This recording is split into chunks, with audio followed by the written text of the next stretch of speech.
Good morning everyone, mine is group number 3. I'm going to be talking about a single band circularly polarized square microstrip antenna. Let's look at the design. This is how the design looks like. It's a square shaped antenna with T-shaped slots inserted. Now this kind of a structure increases the length of the current path that travels around it. Therefore it increases the wavelength and therefore decreases the frequency. That's why I chose this design. It's a probe-fed antenna. If the feed is along this diagonal, it's a right-hand circularly polarized antenna, and if it's along this diagonal, it's a left-hand circularly polarized antenna. The reason why I chose this RHCP is basically for most applications we use RHCP antennas, and one more reason was that the size of the RHCP antenna was slightly smaller than the LHCP antenna. These are the dimensions. We're not going to go in detail about that. We're going to talk about the design specifications. Here it is. The frequency is 2.4 gigahertz. Most people are interested in this frequency range. That's why I chose that frequency. Patch size is 27 mm by 27 mm. Dielectric is TMM3. Dielectric constant is 3.27. Dielectric thickness 60 mils. Polarization RHCP. Feed type probe-fed. Loss tangent 0.002. Coax cable RG58. Ground plane size was 70 mm by 70 mm, and XPYP is distance from the center where we have to feed. So basically, let's look at this design. This is what is XPYP from the center of the structure. I went on with 2D simulation using Ensemble. Ensemble basically does not take into account the real conditions. For example, it takes into account the infinite ground plane. When you come down to finite ground plane HFSS, results are somewhat different. We'll see how. So I went on first with a rough estimate of how my antenna would behave under ideal conditions, and then I went on with the same structure, exported it in HFSS, and see how that structure behaves under real conditions. This is what I got. This is the return loss S matrix. At 2.4, you can see it's around minus 22.5 dB. The voltage standing wave ratio at around 2.4 is around 1.15. This is the real part of the impedance matrix. It's about 50 ohms at 2.4, and the imaginary part of the impedance matrix is 0 at 2.4. The axial ratio is about 0.825 at 2.4 gigahertz. Used this structure and went on to HFSS, and here's what I get.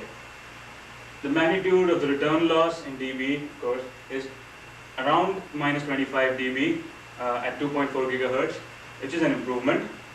The voltage standing wave ratio at 2.4 gigahertz is about 1.105, again an improvement compared to Ensemble results.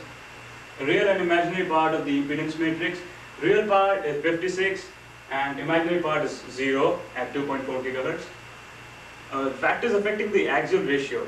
The distance between the upper two horns was the main factor that affected the axial ratio.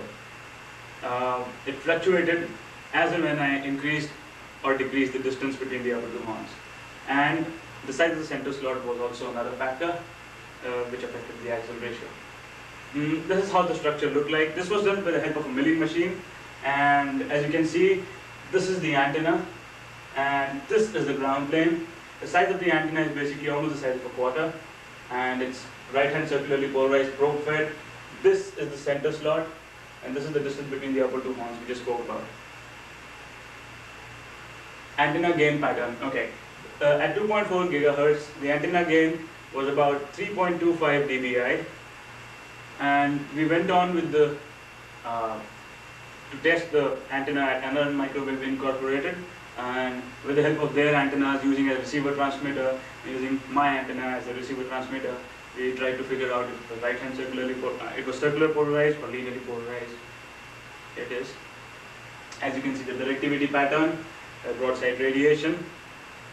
Finally, when the structure was ready, I went on and hooked it up to a network analyzer to see what the return loss and what was basically the result, the voltage standing wave ratio, etc. Let's see what we get. At 2.4 gigahertz, it's minus 28 dB, that's the return loss S11, which was much better than the HFSS results. I went on and calculated the bandwidth, which came out about 0.833%. Now, one thing I'd like to mention over here, that it's not a broadband antenna. The main idea of this project is to reduce the size of the antenna as much as possible. It does not matter what the bandwidth is. Of course, it should be a decent bandwidth. This was decent according to the paper, and I went ahead with this one because this was satisfactory. So I went ahead with this one, and let's see what the voltage standing wave ratio is.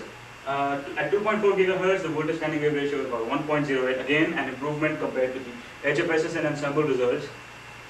VSWR bandwidth again 0.833%, agreeable.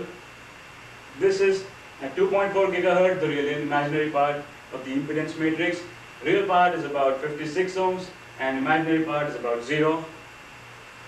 As I mentioned before, the distance between the upper two horns and the center slot caused the axial ratio to vary.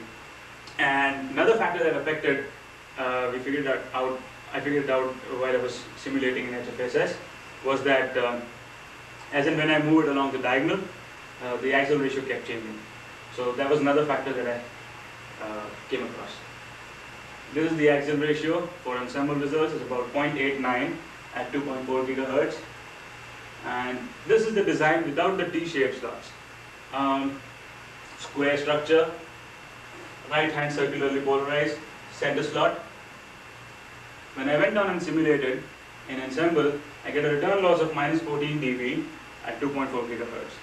Therefore, my project has enabled me to achieve my goal of size reduction, and by using the T-shaped slits, of course. The size reduction was approximately 37%. This was the reference that I've taken from IEEE transactions and antennas propagation. I'd be open to any questions.